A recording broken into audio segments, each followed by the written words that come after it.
गीता शास्त्र जो भगवान कृष्ण ने अर्जुन को सुनाया, सबसे महत्वपूर्ण, सबसे बहुत ही महत्वपूर्ण शास्त्र उसको गीता शास्त्र का। गीता जैसा कोई शास्त्र नहीं कहा। और वो गीता शास्त्र भगवान ने महाभारत के युद्ध काल में अर्जुन को सुनाया। कितना जरूरी रहा होगा कि जब मनुष्य जीवन और मृत्यु के कगार पर खड़ा रहता है, एक पग में वह जीत हासिल कर सकता है और एक पग में वह मृत्यु को प्राप्त भी हो सकता है, क्योंकि युद्ध का समय युद्ध में खड़ा हुआ है। और ऐसे समय में भगवान ने अर्जुन को गीता शास्त्र सुनाया। अर्जुन की बहुत सारी शंकाएं थी। अर्जुन कायर बनकर के रथ के पीछे हिस्से में जाकर के गिर गया था। और ऐसे कायर अर्जुन को भगवान ने गीता सुनाई। उस गीता को सुनाने के बाद में, और गीता सुनाई रहती, सुनाते सुनाते जब उसके अंदर जागृति पैदा होती है, तो भगवान ने उस युद्ध करने के लिए अर्जुन को एक प्रेरणा दी कि अर्जुन तू युद्ध कर और कर्म के लिए कहा कि तू निष्काम कर्म कर। अर्जुन को यही तो डर था कि मैं युद्ध करूंगा और हम आपस में भाई भाई हैं, और सामने प्रतिद्वंदी जो है वह मेरा भाई है, सामने मेरे गुरु हैं, गुरुजन हैं, उनका वध करना तो स्वाभाविक ही एक शिष्य के लिए उचित नहीं। मन के अंदर बहुत सारा द्वंद्व चल रहा था, और द्वंद्व को लेकर के और रथ के पीछे हिस्से में जाकर के पड़ जाता है और कहता है मैं युद्ध नहीं करूंगा। कायरता को प्राप्त हो गया कि मैं अपने ऊपर ही बाण चला करके रक्त रंजित राज्य नहीं करना चाहता। वैसे भी अर्जुन के अंदर इतनी वो नहीं थी, क्योंकि कौरव सेना में भी एक से एक शूरवीर थे। लेकिन भगवान ने क्या कहा, वो बात विवेकानंद जी ने भी कही, उत्तिष्ठित जागृत प्राप्य वरानि बोधा, कि उठो, जो आलस्य में पड़े हो उठो, जागृति को प्राप्त करो, उठो, जागो, और जब तक कि तुम्हें अपने लक्ष्य की प्राप्ति न हो जाए तब तक चलते चले जाओ। और अर्जुन को भी भगवान ने ये कहा कि अर्जुन तू कर्म कर, तेरा कर्म करने में अधिकार है। और कर्म की प्रेरणा देने वाले कौन थे? भगवान थे। भगवान कर्म की प्रेरणा देने वाले थे कि अर्जुन कर्म कर, और फल किसके ऊपर छोड़ दे? भगवान के ऊपर छोड़ दे।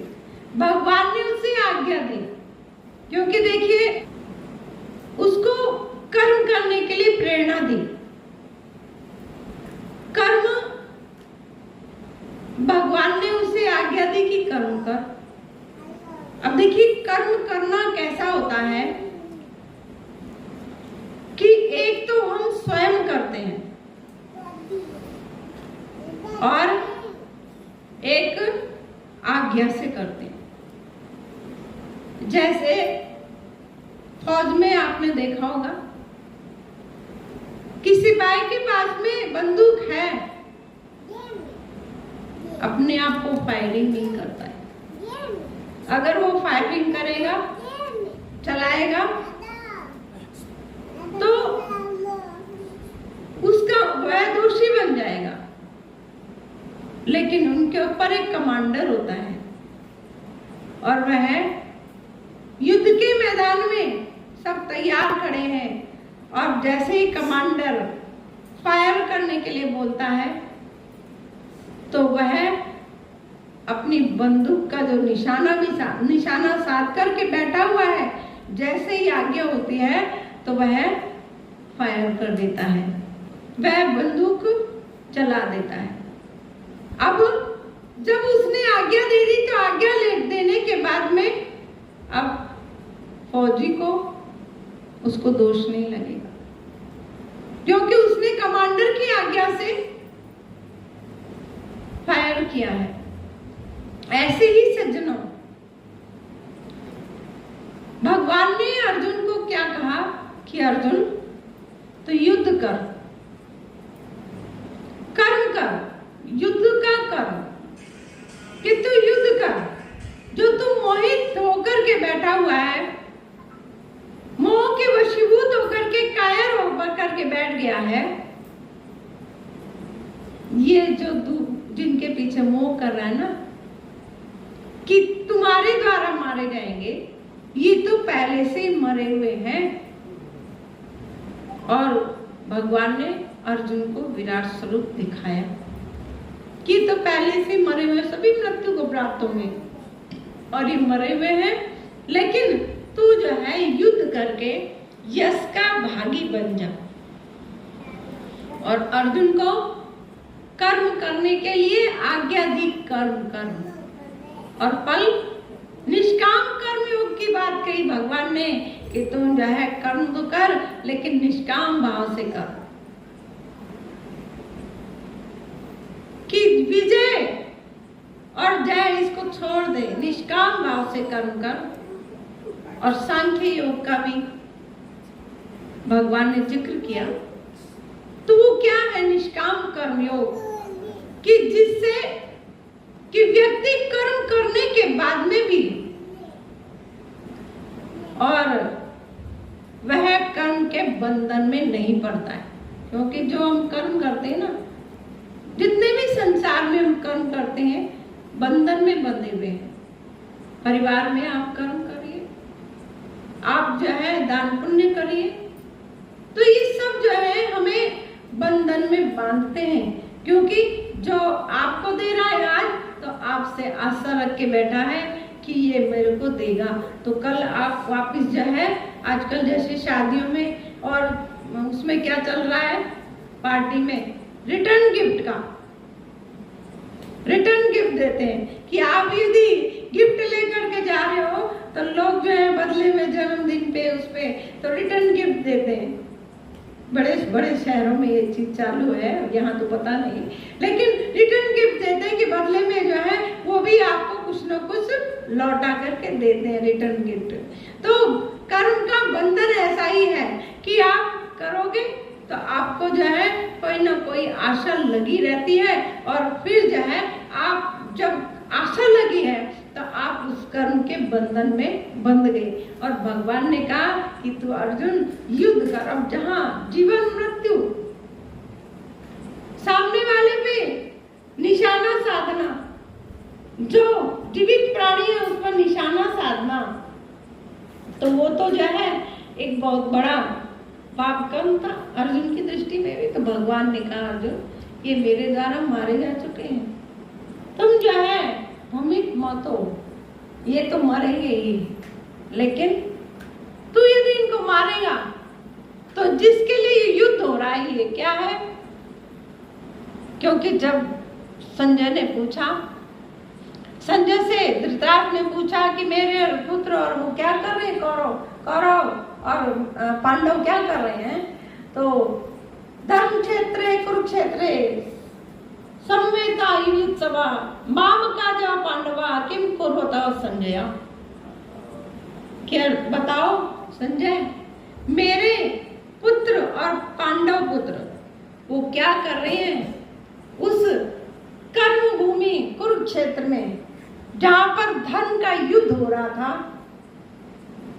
वह युद्ध क्षेत्र में क्या हो रहा है। तो देखिए वहां जो है युद्ध केवल धर्म, सत्य उसकी स्थापना के लिए हो रहा था कि जो एक नारी के ऊपर अत्याचार हुआ उस पे उस नारी को विजय दिलाने के लिए वो युद्ध हो रहा था। और अर्जुन को भगवान ने प्रेरित किया और प्रेरित करके उस अर्जुन को कायर से क्या बनाया, शूरवीर बनाया। और वही अर्जुन खड़ा हो जाता है ज्ञान लेने के बाद में, और वह खड़ा हो जाता है और कहता है प्रभु आज्ञा दीजिए, किस पर बाण चलाना है। और जहाँ जहाँ भगवान आज्ञा देते थे अर्जुन जो है बाण चलाता था। और देखिए बड़े से बड़े धुरंधर, बड़े से बड़े शूरवीर भी जो है उनको भी भगवान की आज्ञा से जब उसने बाण चलाया तो वह शूरवीर भी मारा गया और अर्जुन को विजयश्री प्राप्त हुई। तो सज्जनों, जब युद्ध संसार का भी हो ना, तो वो भी यदि हम भगवान के ऊपर छोड़ दें, संसार में परिवार में कम युद्ध नहीं होते हैं, अपने अंदर भी एक बहुत बड़ा द्वंद्व चला रहता है। और उसमें भी यदि ऐसी स्थिति आ जाए, अर्जुन जैसी स्थिति, तो भगवान गीता ये संदेश दे रही है कि भगवान के ऊपर छोड़ दो, कर्म करो और भगवान के ऊपर छोड़ दो, क्योंकि फल देने वाला ऊपर बैठा हुआ है, वो देख रहा है, वो 1000 आंख से देख रहा है। तो देखिए वो गीता शास्त्र बना, गीता शास्त्र का उपदेश देने वाले प्रभु भगवान श्री कृष्ण का भी जन्मदिन इसी भादो महीने में हुआ। फिर आज जो है अमावस्या का दिन है, तो जो हमारे अग्रवाल समाज के लोग होंगे वो आज रानी सती झुंझुनू में, वो रानी सती दादी का मंदिर है। हम लोग कोयम्बटूर में रहते थे, वहाँ वो लोग हमको बुलाते थे, बहुत बड़े पर्व मनाते थे सेठ लोग, तो हम लोगों को बुलाते थे। तो आज जो है वो अमावस्या के दिन रानी सती दादी का जो है दिन मनाते हैं, पूजा करते हैं, बड़े बड़े पंडाल सजते हैं, जागरण होते हैं और इस प्रकार से उस पर्व को मनाया जाता है। फिर विश्वकर्मा जयंती भी 17 तारीख को विश्वकर्मा जयंती आती है और उसके बाद गणेश स्थापना होती है। गणेश जी महाराज का भी जो है आगमन 10 दिन के लिए पूजा होती है। महाराष्ट्र में तो बहुत बड़ा पर्व मनाया जाता है। फिर भी जो है सभी लोग आजकल तो सब जगह जगह जो है गणेश स्थापना करते हैं और आजकल आह्वान किया जाता है कि आप सभी गणेश की पूजा भी करते हैं तो या आप फोटो ला करके रखिए। जो बाजार में आजकल केमिकलों का यूज होता है, आप मिट्टी का गणेश बनाइए और उनसे पूजा करिए। क्योंकि देखिए आप शादी विवाह में जो है क्या करते हैं, मिट्टी लेकर के आते हैं खेत से कहीं से और उसको जो है उसकी पूजा करते हैं। गणेश जी महाराज समझ के कि गणेश जी महाराज हम लेकर के आए हैं। तो गणेश जी महाराज की भी जो है गणेश चतुर्थी में पूजा होती है। उसके बाद फिर जो है आई माता, बाद भी बीज आती है, अभी परसों जो है बीज आएगी, तो उस दिन जो है आई माता ने भी जो है कितना ज्ञान का प्रचार किया। आई वो गुजरात से चलते हुए राजस्थान में बहुत प्रचार किया और एक सिरवी समाज आपको देखने के लिए मिलेगा कि वो भी जो है उन आई माता का जन्मदिन मनाते हैं बड़े हर्षोल्लास से। और देखिए उन्होंने भी जो है समाधि ली और उस पर्व को मनाया जाता है। फिर जो है पितृपक्ष चालू हो जाता है। लोग जो है हरिद्वार जाते हैं, हरिद्वार में जाकर के पिंडदान करते हैं और अपने पितरों के कल्याण के लिए, जैसे गंगा माँ को सगर ने, भागीरथ ने प्रयास करके गंगा माँ को लाए और अपने पितरों को पार किया, तो ऐसे ही जो है आम जन समुदाय और भी लोग जो है जाकर के हरिद्वार में पिंडदान करके आते कि हमारे पितरों की गति मुक्ति हो जाए। तो 15 दिन तक जो है लोग नखून नहीं काटते हैं और दान पुण्य करते हैं, पिंडदान करके आते हैं कि हमारे पितरों की जो है सदगति हो जाए। तो सज्जनों, इतने सारे पर्व जो है भादो महीने में आते हैं और ये इतना सुंदर ये भक्ति का महीना बताया कि भादो महीना जो है भक्ति का महीना है। तो ये जीवन में भक्ति करने का अवसर मनुष्य को वही प्राप्त हुआ है। 84 लाख योनि के किसी जीव को भक्ति करने का अवसर प्राप्त नहीं हुआ, और मनुष्य जन्म जो मिला है ये विशेष रूप से भक्ति का ही अधिकारी बताया कि मनुष्य ही भक्ति करने का अधिकारी है। तो मनुष्य जन्म जब प्राप्त हुआ है हमें, तो मनुष्य जन्म को प्राप्त करके अपने जीवन में भगवान को जाने और भगवान की भक्ति करें। जन्म लियो वन मरणो पड़सी, मौत नगारो सिरे कूटे रे। जन्म लियो वन मरणो पड़सी, मौत नगारो सिरे कूटे रे। मौत नगारो सिरे कूटे रे। जन्म लियो वन मरणो पड़सी, मौत नगारो सिरे कूटे रे। लाख उपाय करो मन कितना, बिना भजन नहीं छूटे रे। लाख उपाय करो मन कितना, बिना भजन नहीं छूटे रे। जन्म लियो वन मरणो पड़सी, मौत नगारो सिरे कूटे रे। मौत नगारो सिरे कूटे रे। जमराजा लो आयो झूलो, जान पलक में छूटे रे। जमराजा लो आयो झूलो, जान पलक में छूटे रे। दुख की हाल ही रो रो लागे, जगी हाल ही रो रो लागे। नाड़ियाँ तड़ातड़ टूटे रे। नाड़ियाँ तड़ातड़ टूटे रे। जन्म लियो जाने मरणो पड़सी, मौत नगारो सिरे कूटे रे। मौत नगारो सिरे कूटे रे।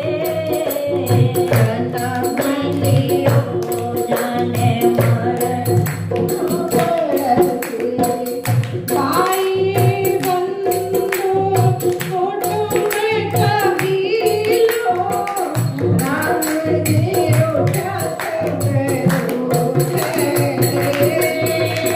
भाई रे बंधु फोटो में कबीलो, राम जी उठा सब रूठे रे। एक पलक में चले हो जासी, एक पलक में पले हो जासी। हाले रति में तन छूटे रे। हाले रति में तन छूटे रे। जन्म लियो जाने मरणो पड़सी, मौत नगारो सिरे कूटे रे। सज्जनों का जन्म लियो वन मरणो पड़सी, मौत नगाड़ो सिर कूटे रे। लाख उपाय करो मन कितना, बिना भजन नहीं छूटे। जिसने जन्म लिया है वो संसार से उसे जाना पड़ेगा। संतों ने कहा ना, आया है सो जाएगा, राजा रंग फकीर, एक सिंहासन चढ़ चला और एक बांधा जाए जंजीर। जाना तो सबको ही है। अब जाएगा, चाहे अच्छा हो चाहे बुरा हो, सभी जाते हैं। किसी का कोई यहाँ पर ठिकाना नहीं है। इसीलिए कहा ना हमारे संतों ने कि सबको जाना है एक दिन यहाँ से, मुश्किल ये ठिकाना नहीं है। सबको जाना है एक दिन यहाँ से, सबको जाना है एक दिन यहाँ से, मुश्किल ये ठिकाना नहीं है। तुम तो बैठे हो ऐसे यहाँ पर जैसे कि तुमको जाना नहीं है, कि तुम ऐसे बैठे हो जैसे कि आपको जाना ही नहीं है। लेकिन क्या कोई रहा? रे मन ये 2 दिन का मेला रहेगा, कायम न जग का झमेला रहेगा, कि कोई रहा? सबको ही तो जाना पड़ा। कोई यहाँ पर रहा?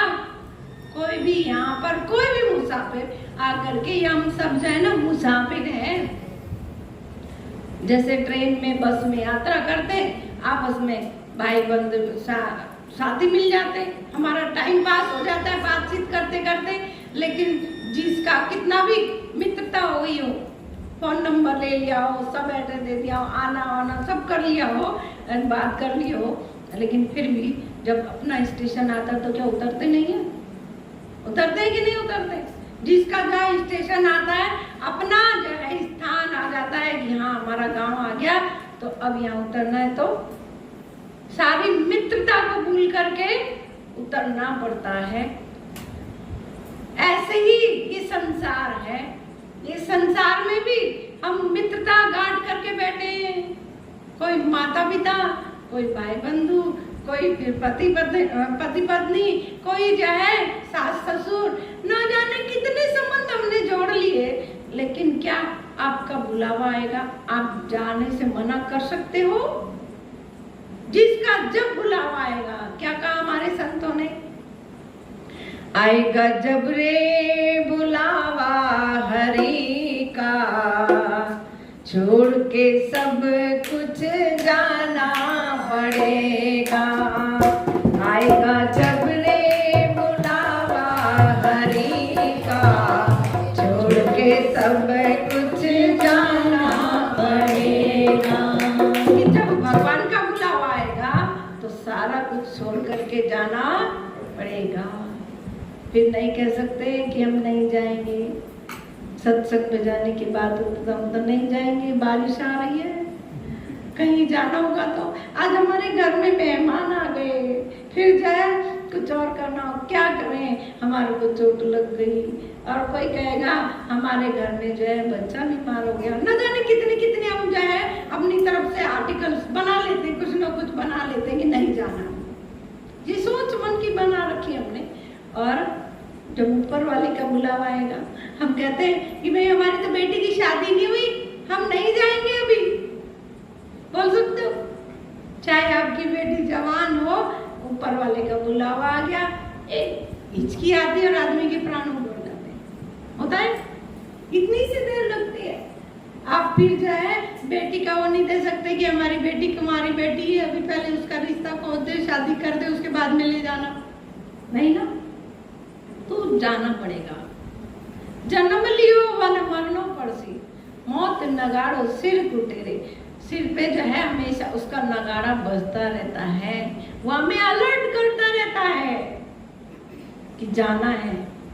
क्योंकि आगे पीछे में जा रहे हैं लोग, साथी संगी जा रहे हैं ना, हम अकेले तो हमारा कि भाई इसी को बोला यही जाएगा, नहीं ना। एक बात मेरे को एक कहानी याद आ रही कि एक बार जो है बहुत सारे लोग जा रहे थे साथ में, बाराती थी शायद। अब जो है जब बारात जा रही थी, पहले के समय में लोग पैदल जाते थे। जब पैदल जाते थे तो जाते जाते क्या होता है कि बहुत जोर से बारिश होने लगी। जब बहुत जोर से बारिश होने लगी तो एक बड़ा सा पेड़, जैसे पीपल का बड़ का होता है, बड़ा पेड़ होता है, तो लोग जो है आसपास में उसके नीचे खड़े हो गए कि बारिश जब रुक जाएगी तब हम जाएंगे। अब लेकिन उसी दरमियान क्या करना होता है कि बारिश के समय में आप लोग देखते हैं बिजली कड़कती है, बार बार जो है, कभी कभी बहुत ज्यादा बिजली कड़कती है, सब भयभीत हो जाते हैं उससे। तो बिजली कड़कड़ाने लगी। जब बिजली कड़कने लगी तो बार बार जो उसी पेड़ के चारों तरफ आकर के वो बिजली कड़कती थी। तो वहां पर लोगों ने आपस में कहा कि भाई ऐसा तो नहीं है कि हम लोगों की बारी आ गई हो, या हमारे में से कोई एक किसी की मृत्यु लिखी होगी इससे, तो ये बार बार आ रही है। तो क्या होता है कि जो वहां पर कुछ समझदार, कुछ बुद्धिजीवी लोग थे, उन्होंने कहा कि ऐसा करो, आप जो है उस सामने खंबा है, वहां खंबे पर हाथ लगा के आओ, बिजली तो आ ही रही है बार बार। अगर जिसकी, क्योंकि एक के कारण हम 40 लोग हैं, एक के कारण 39 लोग मारे जाएंगे, उसकी चपेट में आ जाएंगे, इससे अच्छा है एक एक करके वहां खंबे पे हाथ लगा के आ जाओ, जिसकी मृत्यु लिखी होगी बिजली वहां पर उसको लेकर के चली जाएगी। अब एक एक करके सब जाने लगे, एक एक करके सब जा करके आ गए खंबे पर। 39 लोग चले गए, 39 लोग जो है उस खंबे को छू करके आ गए, लेकिन कोई मरा नहीं। अब एक व्यक्ति रह गया। जब वो 40वां व्यक्ति अकेला रह गया तो उसको जो है अब भय लगने लगा, क्योंकि स्वाभाविक है आदमी भयभीत हो जाता है, मृत्यु से सबको भय लगता है। और अब वो 40वां व्यक्ति जा नहीं रहा है, उसको जो है अब 39 के 39 लोग धक्का मारने में लगे, क्योंकि मृत्यु किसी को भी स्वीकार नहीं है। और 39 के 39 लोग उसको धक्का मारे, जा तू, तेरे कारण हम भी मारे जाएंगे, क्योंकि सब होकर के आ गए थे, का तेरे कारण हम भी मारे जाएंगे, तू जा। अब सबने धक्का दे करके उसको जो है उस खंबे तक भेजा, जा तेरे कारण हम भी मारे जाएंगे, यही सोच के साथ में। अब जैसे ही वो व्यक्ति उस खंबे के पास में गया, जिस खंबे का उन्होंने टारगेट रखा था, और जैसे इस खंबे के पास में बिजली आई, और बिजली आकर के जो 39 के 39 थे उनको सबको चपेट में ले लिया, और एक व्यक्ति वो बच गया। सजनों, मृत्यु कैसे किसकी कहां पर लिखी है कोई पता नहीं है। 39 मारे गए, लेकिन एक के कारण जो है वो बिजली सबको नहीं ले पा रही थी चपेट में, सबकी मृत्यु वहीं पर लिखी थी। तो सज्जनों, मृत्यु किसी को छोड़ती नहीं है। व्यक्ति सोचता है कि ये तो मरा है ना, हमारा बगल वाला मरा है, हमारे दादा गए, हमारे परदादा गए, हमारे पिताजी गए, वो चले गए, हमको थोड़ी जाना है। लेकिन क्या सबको जाना है एक दिन यहाँ से? मुस्तकिल ये ठिकाना नहीं है। और हम ऐसे बैठे कि जैसे हमको जाना नहीं है। जाना सबको ही है, लेकिन भाई जाने से पहले अपना एक ठिकाना बना लो। चलन चलन सब कोई कहे, मोहि अंदेशा और ना बढ़ जाने गांव का पहुंचेगा कहीं ठोर। कि भाई जाना तो सबको ही है, लेकिन यदि अपना ठिकाना बना लोगे पले जाना है। क्या कहते हैं बूढ़े बुजुर्ग लोग, अब वो माजी हैं, अब उनकी उम्र जो है 80 से ऊपर चल रही होगी। अब बार बार यही कहती हूँ कि घर परिवार के लोगों से, अरे हमारे तो बाप सीधे घर जाना है, अब तो हमारी उम्र होगी, हमारा तो टाइम हो गया हो जवानों, अब जाने का वक्त हो गया, अब हमको तो जाना है। और पूछे कोई कहाँ जाना है, बाबूसी के घर जाना है, यही कहेंगे बाबूसी के घर जाना। बाबूसी कहते हैं भगवान के घर जाना है, बाबूसी के घर जाना। अब बाबूसी के घर जाना तो भाई बाबूसी के घर जाने के लिए क्या बाबूसी बैठा है तैयार लेने के लिए आपको? आपने कोई सा ऐसा कर्म किया है कि बाबूसी के घर पहुंचाओ सीधे? भाई जिससे आपकी लेन देन है, जिसके प्रति आपने कर्म किया, उसी के घर में तो प्रवेश करोगे। और हमने जीवन भर किसके पास में लेन देन करी? संसार के लोगों के साथ में, संसार के लोगों से ताल्लुकात बना के रखा। हम तो रिश्तेदारी की बातें रहे, और जो है हम क्या कहते हैं, बाबूसी के घर जाना। तो बाबूजी ने कहीं ठेका ले रखा, कहीं दाना लेने जवाब, बाबूसी आई है तो लेन नहीं जा रहा। हाँ, बाबूसी ने जाबार कर्म करना पड़े। जब हम भगवान के धाम जाने का कर्म करेंगे तो भगवान जो है अपने धाम बुला लेगा। लेकिन भगवान के प्रति समर्पित तो हो जाना पड़ेगा, और समर्पित होंगे भगवान के प्रति तो भगवान अपने भगत को, भगवान भगत के वश में होते आए। जब जब भीड़ बड़ी भक्तों पे गरुड़ छोड़कर दे आए तो भगवान तो उसके हो ही जाते हैं। लेकिन भाई जीवन भर यदि भगवान के धाम जाने का कर्म नहीं किया, कभी भगवान को ध्याया नहीं, कभी अपने जीवन में याद नहीं किया, तो भगवान भी जो है कहाँ भेजेगा? जमराज आयो बुलाओ, कि जब यमराज का बुलावा आता है तो नाड़ियां तड़ातड़ टूटे रे, कि नाड़ी जो है तड़ातड़ टूटने लगती है और प्राण पलक में छूटे रे। जब जमराज देने के लिए आता है तो प्राण पलक में छूट जाते हैं। इसकी हाल हिलोरो लागे, नाड़ियां तड़ातड़ टूटे रे। एक छोटी सी हिचकी आ जाती है और नाड़ियां तड़ातड़ अपना साथ छोड़ देती है शरीर का, और जीव थोड़ी सी देर में क्या बोलते? ये नहीं बोलते कि माँ पड़ी है, पिताजी पड़े हैं, काका पड़ा है, चाची पड़ी है, माँ बेटी पड़ी है, कुछ नहीं बोलते। क्या बोलते? मिट्टी पड़ी है, लाश पड़ी है बोलते। जिसका कोई आस नहीं, लाश पड़ी है, मिट्टी पड़ी है, क्योंकि मिट्टी में ऐसे पैदा हुआ और मिट्टी में मिल गया, वापस मिट्टी में मिला करके आ जाएंगे। तो कहने का मतलब यह है कि भाई हमारा उद्देश्य क्या है? हम मनुष्य शरीर को प्राप्त करके आए हैं, और जब हम मनुष्य को शरीर को प्राप्त करके आए हैं तो मनुष्य शरीर को प्राप्त करने के बाद में हम अपने जीवन में भगवान का भजन करें, सिमरन करें, और तभी जो है हमारा जीवन सफल होगा।